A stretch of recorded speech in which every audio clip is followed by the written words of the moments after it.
ఈ రోజుల్లో మనం ఎవరి కోసమైతే ఏడుస్తూ ఎదురు చూస్తూ ఉంటామో వాళ్ళు వేరే వాళ్ళని హ్యాపీగా ఉంచడంలో బిజీ అయిపోతున్నారు. ఎంత ఆలోచించినా ఇప్పటికీ ఒక విషయం అర్థం కావట్లేదు. నేను నిన్ను నమ్మి మోసపోయానా, లేదా నేను నమ్మినందుకు నువ్వే నన్ను మోసం చేశావా? ఏం చెప్తే అది విన్నాను, ఏం చేస్తే అది నమ్మాను. ఫైనల్ గా మోసపోయాను.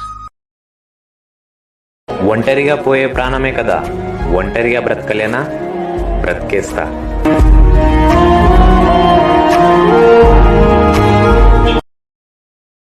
వంటికి తగిలిన గాయం కొన్ని రోజుల్లో మానిపోతుంది.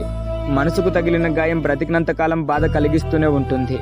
అందుకే ఎవరితో ఎంతవరకు ఉండాలో అంతవరకే ఉండాలి. హద్దులు మీరు దగ్గరయ్యావో కన్నీళ్లు బహుమతిగా ఇస్తారు. ఎందుకంటే ఈ లోకంలో